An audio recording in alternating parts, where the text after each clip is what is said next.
everybody. Welcome back once again. It's time for another edition of Inside the Headset. It's Tuesday, week 3, game 3. I'm on the campus of Riverdale High School. I got with me the head coach of the Riverdale Warriors, head coach Will Kriesky. How you doing today, Coach? Doing all right. Well, tough one. Travel that far and, come up 1 point short. And probably a long ride home, and you sit there and think about it and rewind every play and study the video on the way home. Take us, probably, I guess the biggest thing I want to say is how many plays, when you go back and look at it, do you want to take back and say, maybe we were a little bit out of position, maybe we were where we weren't supposed to be, and that caused that play not to be able to be executed properly. You're exactly right. There's probably about 10 or so plays that can change the outcome of the game. Yeah. Between alignment, when we start our first drive, we had on offense, we started a receiver lined up all sides. I mean, just the environment, I don't know what he was thinking. Things like that. So, they got us out of our game early. We had 3 offensive snaps in the first quarter. They got in a heavy set ball control. They had 68 snaps, we had 28 snaps. So their game plan worked and kept us from keeping our offense on the field. Do you feel like when you got off the bus that the Riverdale Warriors were ready to play? I mean, did they go through their warm-ups and their pregame? Did everything feel like, we're ready to go? Or did you sense something at that point that maybe I'm at the wrong football stadium? And it was a little bit different than the way we came out of character at Smyrna, but I didn't know if it was a long bus ride. I don't know. I mean, they didn't feel like they were. They said they didn't feel like they were into it either. So I don't know if it was the heat. Heck, we practice in the morning every day. Monday they wouldn't let us come outside, and I had to go inside the gym. We missed Tuesday. We had to do an interview inside. Because, so I don't know if the heat was. I don't know what it was. But then when they come out and got us going, once we settled down, we started playing. But we were out of sync early on, and it's something we needed though. I mean, it was a good environment. It's good. I think they're number 2 in the 5A right now in the polls. They're a good football team. Very physical up front. Very physical. And I think we got better. Unfortunately, we lost 21-2. But we're going to keep working. You saw us out here today. We're getting after it. Yeah. That's the only way you get better is come out and get after it. Yeah, and I think you got to figure out, how to repair it quick. Yeah. You don't have a whole lot of time in between the last game and the next game that's coming up. I mean, how do you go about getting it fixed really quick and feel like it's fixed? Well, we better get it fixed quick because we got Beach. Beach is state runner-up. You saw him last year play Oakland. Yeah. So we got to get it fixed quick, and that's why we're getting after it today. We're trying to find who's going to be on the ship with us and who's not, who's ready to jump. We got to get guys ready to go because we don't have any easy games. The rest of our schedule's tough.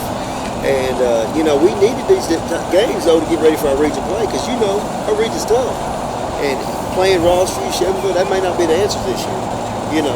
Getting games like going to Henry County, going to Germantown, playing Beach here at home. That's what we need to get ourselves better.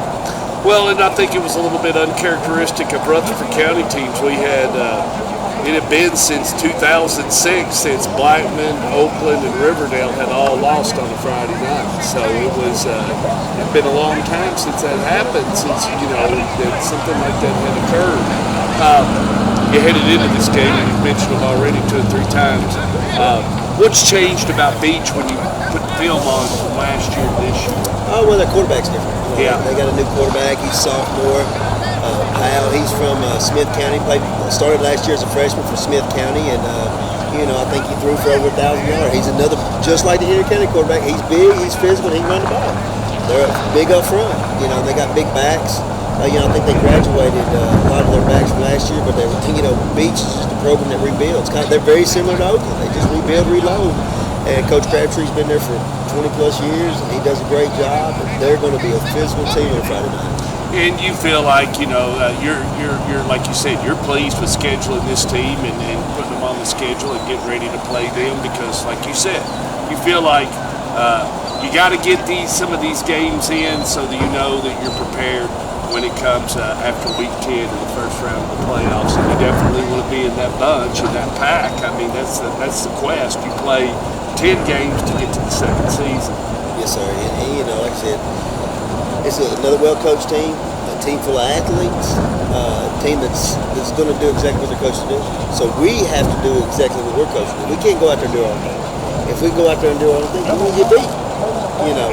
And so we have to be we have to be the most disciplined team out there for them. We can't get stupid penalties.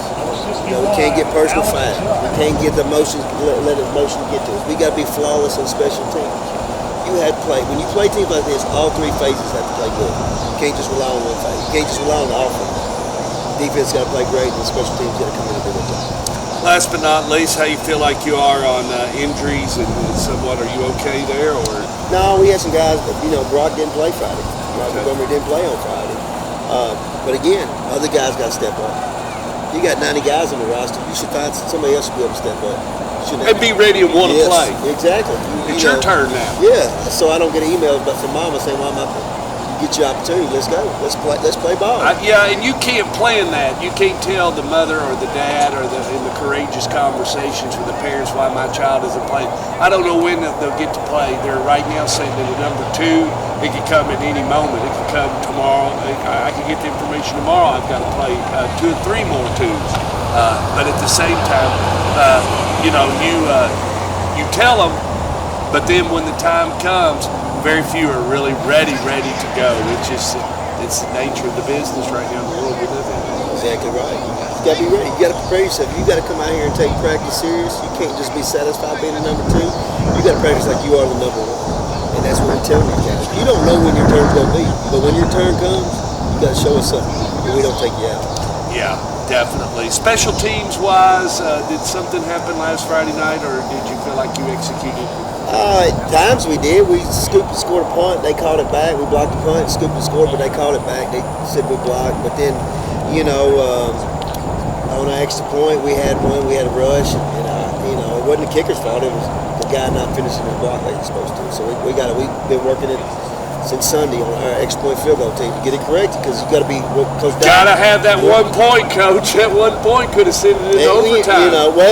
They went down and missed their extra point, so it's 13-13. Oh. And then we scored and kick it and go 20-13. But they drive it down the field, score, and they go for 2. They got it. Any kudos to some kids that played well on this past Friday night? Anybody you want to mention that just really stood up?